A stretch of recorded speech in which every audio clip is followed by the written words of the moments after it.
Asare, Deputy Chairperson at the Electoral Commission. Doc, you're welcome to Eyewitness News. Thank you, and good evening to your listeners.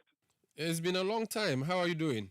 Oh, by God's grace, I've been doing very well, and I trust you also fine. Well, I'm managing. I'm not always in trouble like you. I've always been put in trouble. I'm safe. Yeah. I didn't know until you made that point. Great. How is or what's your own assessment as Electoral Commission over your limited registration exercise so far? Today being the last day. Well, I think it's been very impressive from our standpoint. It's been very successful because as of yesterday, we had registered almost 850,000 or so people, and we are on track to register almost 900,000 people.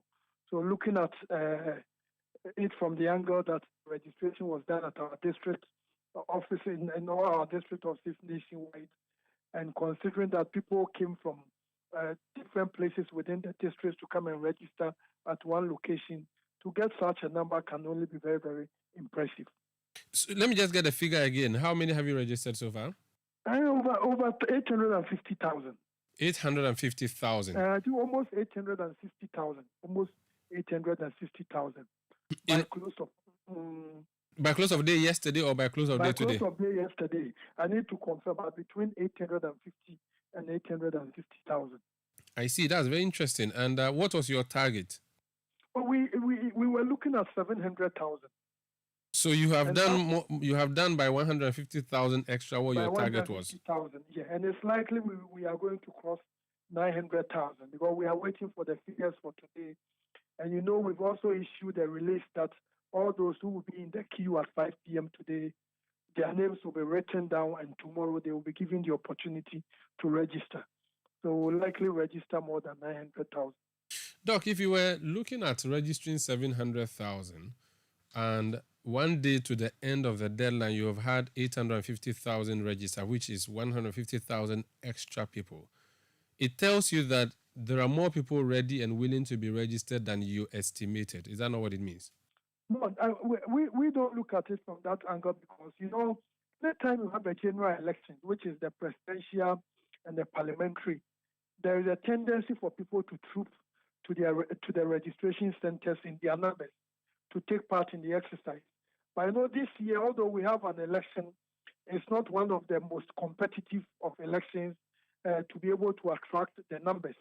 And the commission has also made it very clear that next year we are going to continue with the registration over an extended period. And next year we are going to register people in certain selected electoral areas. So we were looking at it from that perspective, that because of that, we won't be getting many people who will be interested in taking part in the exercise. And that's why we came up with the conclusion that we were looking at an average of about 700,000. So from our standpoint, we think it has been very impressive. And initially, I think you were even surprised when you heard the figure because all of us were thinking because of the district office, many Ghanaians will not be able to go to those places to go and register. But I think they've done it and it's been very good so far. Okay. How did you arrive at the 700,000 target that you were working with? Because you reviewed it downward from 1.2 million to 700,000. What informed that decision? No, we looked at the census, which told us clearly that in every year we are going to have our 450,000 people who turn the age of 18. So we're working with the 1.350 million. 1,350,000, we're working with that figure. And we also noticed that since this year, as I said, it's not a general election year, we wouldn't expect many people to. So Commission was working with a target of about something between 50 to 55%. And we arrived at 52%. And the thinking was that let's register these people once they avail themselves. The next year being a very competitive election year, 2024, we begin another round of registration, and we may end up registering all those who couldn't make it this year. Your job as Electoral Commission is, among other things, to open the register for people to put their names on if they are qualified or they so wish.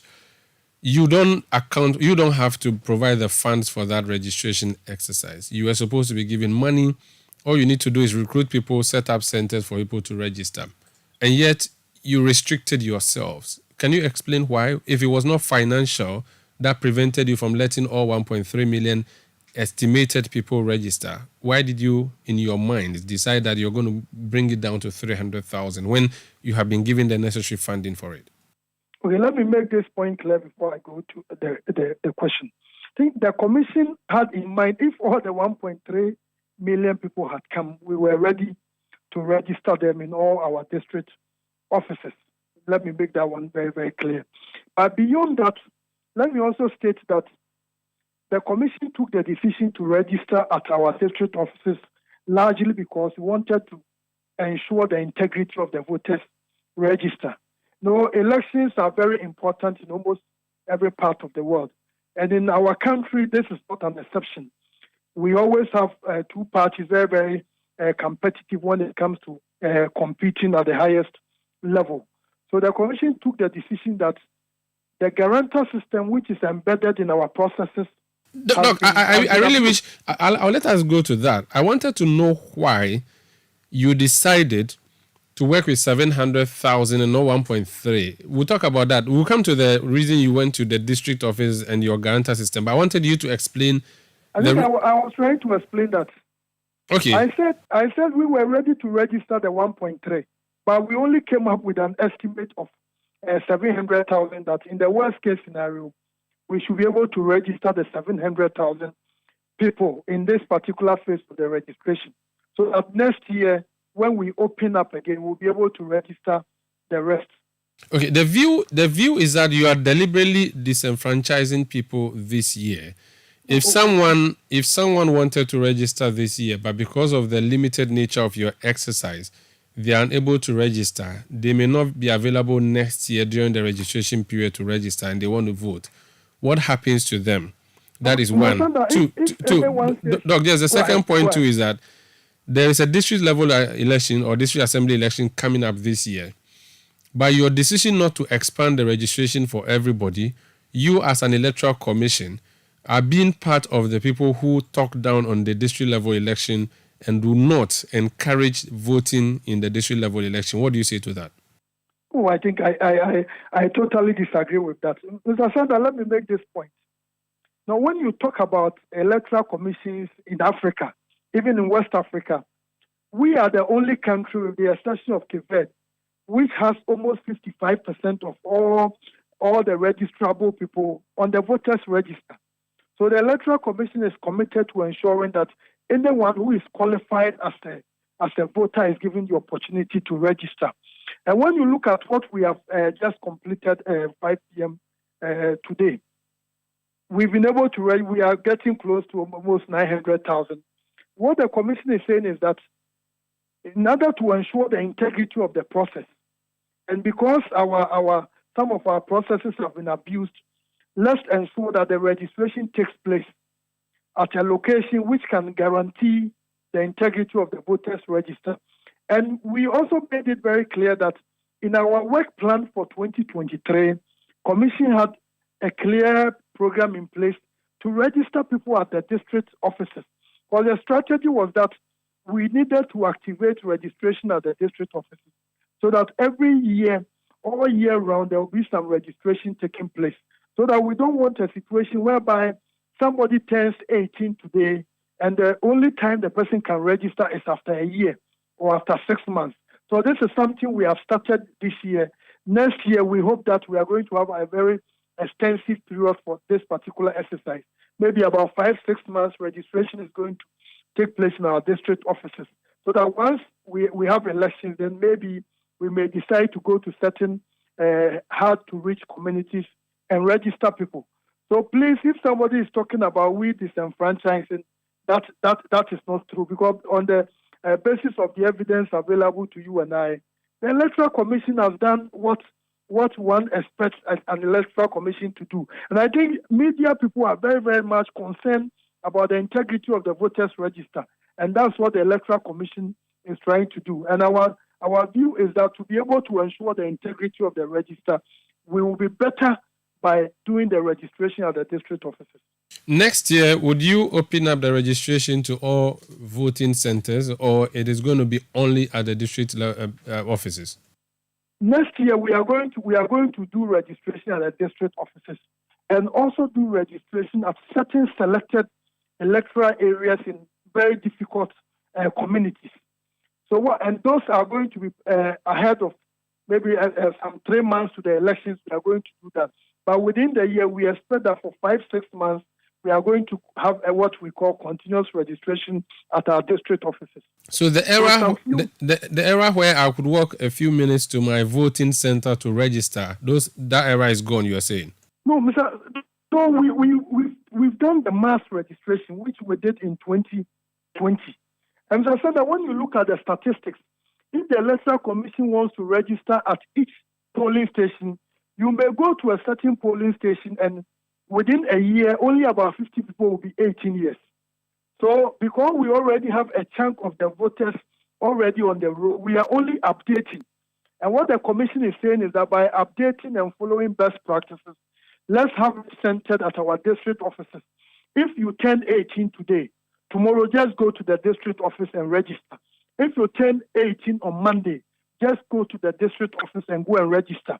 But when it's getting to elections, maybe three months to elections, then we arrange so that the communities that are very inaccessible, electoral commission will arrange for some registrations in some of these places. And that's what we are trying to do. But the current registration, this is something which is going to continue for many years. So the mass registration, as we know it in the past, would never happen. That's what you're saying? It will never happen. Because, Mr. Asare, when you look at the numbers from the statistical service again, we are getting almost about 500,000 people turning 18 every year.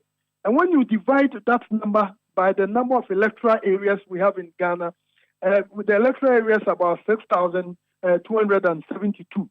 When you divide 500,000 by that number, chances are that some electoral areas may not even have 2,000 people who have turned 18 in a year. So, Doc, your explanation is a bit surprising to me because consistently the defense in your favor has been when people raise the issue of the limited registration, you consistently said there's going to be a mass registration in an election year next year. In fact, when the story was dug up, a story of your boss, Jean Mensah, in 2016, complaining and demanding that limited registration be expanded to registration at all polling stations. When that issue came to light, the response from your office and from your chairperson was that at the time it was an election year, so it was reasonable for her to have insisted that registration be done everywhere in the country and not just at district centers. You were saying that this thing that she proposed and championed in 2016 will not be done under her watch in 2024, even though she defended at the time and defended as recently as 2 weeks ago when you called your press conference or last week. I think those are different contexts. In 2016, the commission didn't have the continuous registration. The point I made was that in 2020, we are going to roll out the continuous registration for about 5, 6, 7 months continuously in our district offices. So when you are able to do that, there will be no basis for you to now go and do another mass registration. The reason is that the people you are going to register at the polling station or the electoral area, you've already captured them. Unlike 2016, the Electoral Commission didn't do that. So what we are basically saying is that in 2024, we are going to activate registration at our district offices. Okay. And when it's getting to elections, some selected electoral areas, for example, places like the Afam Plains, and we also have Wa East, where the capital is far away from certain communities, the Electoral Commission will do that. How do you define far? Do you define far because of the quality of the road connecting the capital from the community, or you connect it, you define it because there's a water body separating it? What do you use to determine which communities will get this special treatment you're going to bring next year? Oh, Mr. Asare, I think we have a team that works on that, and they give the commission the necessary information to be able to make decisions. And what the Electoral Commission has basically said is that we will do the continuous registration, but ahead of the elections, we will make sure that, and this registration, we've learned a lot from it. You know, places like Afam Plains, certain places, especially Wa East, we look at the figures and you realize that the numbers are not comparable to other registration centers. And you look at even the Upper West, where you look at what the Y East example, you look at Y Central, Y West, other places, you see some significant differences. So the commission has all this information. You look at the farm place areas, we have all this information. So what we are basically saying, and we've made this very clear in all our press conferences, that getting to the elections, we are going to do that. So what that means is that we are not going to go to every electoral area. Of the 6,272, we are not going to go to all of them. But we will identify certain places where, based on the numbers, they need to be given some special attention, and we are going to do that. I see. You've mentioned a number of areas, but there are places even in Accra where accessibility to the district capital of a village is a problem. I use my district, Shai Osudoku. There's a village known as Volivo, or a town known as Volivo. It's way far from Dodowa, which is the district capital. Now, for the registration to have happened in the past few days, what I noticed the political parties do is that they bring buses to these various villages and carry the people to the registration center in Dodowa, the district capital, to register. And this is Greater Accra region. There will be so many other communities like this because the road connecting them to their district capital is a problem. 2, there are people who go to farm. They can't leave their farms and travel or get bus to a district capital. There is an issue of rain. It's in the rainy season. People don't want to move to a distant place. Why don't you put the registration center behind their window so that they can go and register like they've done in the past? Why are you insisting that people should go to their district capitals? And now you are giving us a special list of areas where you would be sending registration to. How come one area gets it and another area doesn't get it when all the problems are the same everywhere? Oh, Mr. Sanda, I was giving you an example of places that will be considered. And obviously, the commission could consider, let's say, about 500 electoral areas, maybe 300 electoral areas. And certainly, the place you are talking about should be a good candidate for such an exercise. Yeah, but the problem is that if it is a good candidate because I have said it to you, what about other areas that have not said it to you? For instance, I said we have a team in place. Yeah, but my difficulty is that why do you have to worry yourself? Why do you have to be creating a team to be checking which area deserves what? When, like I said in the beginning, the government of Ghana or the people of Ghana have given you the funds and they've said to you that bring registration materials for us to register. Why are you discriminating against certain areas? If you look at even Ashaiman, the constituency Ashaiman is a town, but there are people who live in areas where getting to the office is a problem. Again, when people get to the office to register, there are queues, there is chaos. Why do you then have to go through this decision to create certain areas that deserve to be given special attention and others don't? I still am not convinced. Okay, Mr. Sanda, I made an earlier point that the Electoral Commission did a mass registration in 2020. We did a mass registration, and during this mass registration exercise, we captured 17,027,000 people. A mass registration means sending the registration to all the voting centers. Every polling station. Continue. Every polling station. We did that in 2020. Mm-hmm. So since that registration, the Electoral Commission has decided to be updating the register. And when you are updating the register, and I gave you some statistics that from the Ghana Statistical Service, averagely, you have about 450,000 to 500,000 people turning 18 every year in this country.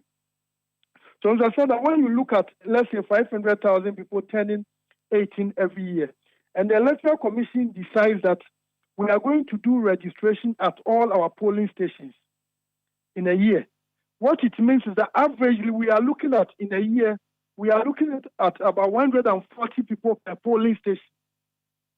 And 140 people per polling station, they can even be registered in a day.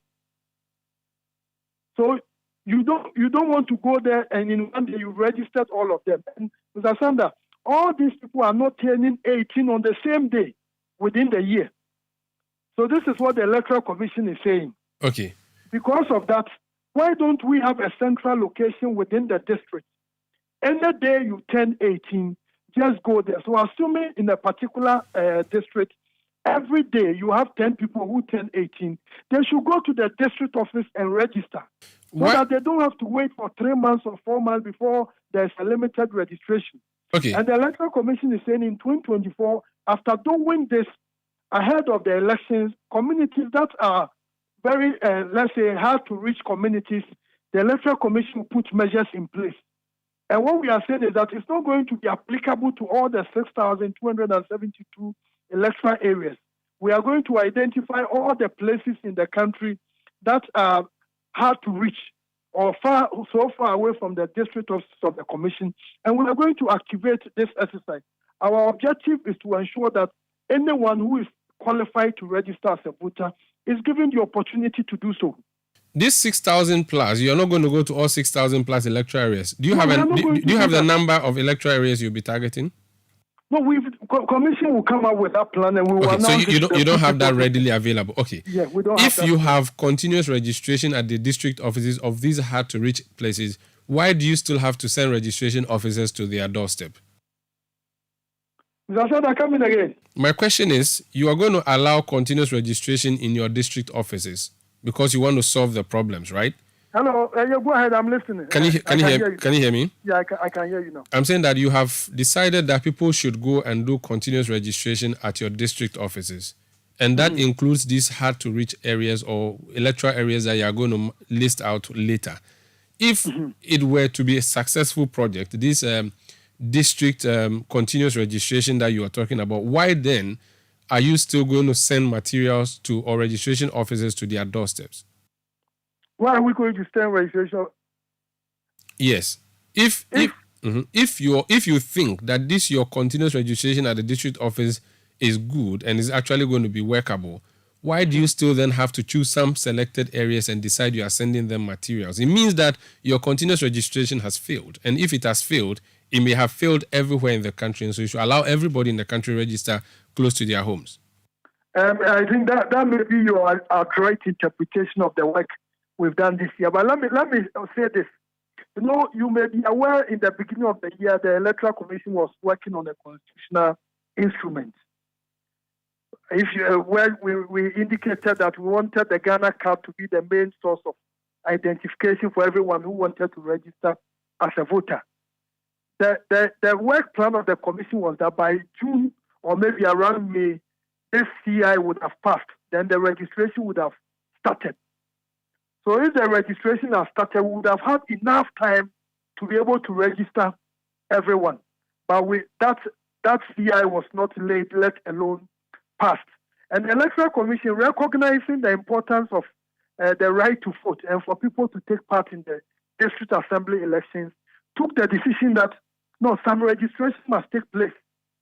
And that registration, looking at our work plan, we noticed that having it at the district office was going to be very beneficial, not only to the Electoral Commission, but largely to ensure the integrity and the credibility of the voters register. Because as I indicated earlier, we've noticed that the abuse embedded in the grantor system has meant that we have people who are unqualified, people who are not even Ghanaians, being fronted by others who are Ghanaians to go and register them. So the thinking was that if you centralize it at the district office, you may end up achieving some success. And I think with what we've seen so far, we've made some strides. If we had extended the registration to the polling station or even to the electoral area, the abuse would have been massive. And the commission is saying that we are still I think we had a press conference last week. We made it very clear that as far as the commission is concerned, we strongly believe that having the Ghana card will be the surest way to ensure that we have only those who are qualified on the voters register. Okay.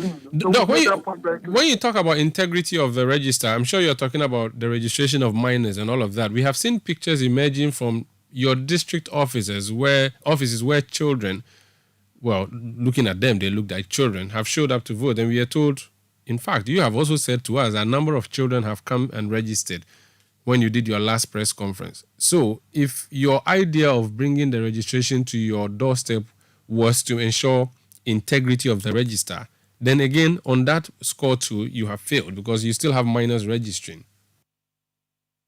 We haven't failed. On the contrary, we haven't. And this is the reason.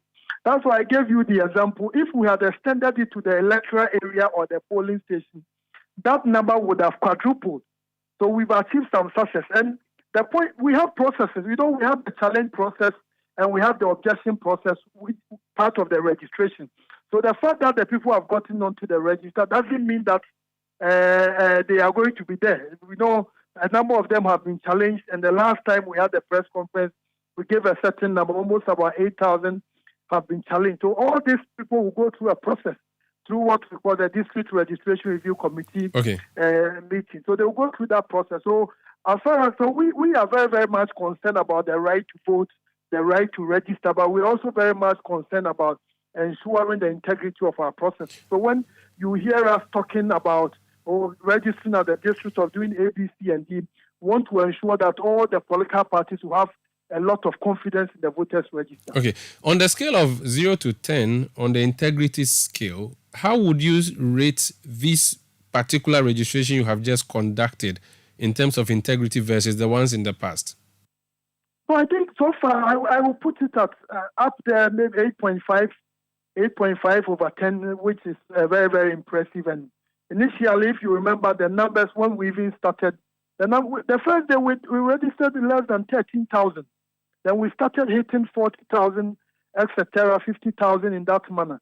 I think one of the days we were able to register almost 54,000. So I think in terms of integrity, it has been it's up there with the others we've done in the past, and it's our expectation that after the challenge processes have been exhausted and the exhibition through the objection and other related systems which will enhance the integrity of the process, everything should be fine, and we may end up adding these numbers to the previous register, and we'll let the good people of Ghana know about numbers that have been registered so far. Last two questions from my listeners. One wants to know when you are going to create constituencies, if you will be creating them, and the second person wants to know when you are going to open the window for transfer. The transfers begin tomorrow. Transfers begin tomorrow. Tomorrow is the 3rd of October, and we are doing the transfers from tomorrow, the 3rd of October, to the 9th of October for 7 days. So anyone who wants to transfer to a district, this is the time to do it. Starting tomorrow. Starting tomorrow. And tomorrow, to Mr. Senator, we are doing replacement of voter ID cards. If your ID card is defaced or your ID card is missing, just go to the district office. There is a short code for you to use to pay your money. Once you pay, you go to any district office close to where you live. They will give you a new voter's card. From tomorrow to when? As for the replacement of the cards, from tomorrow, we've not announced any end date.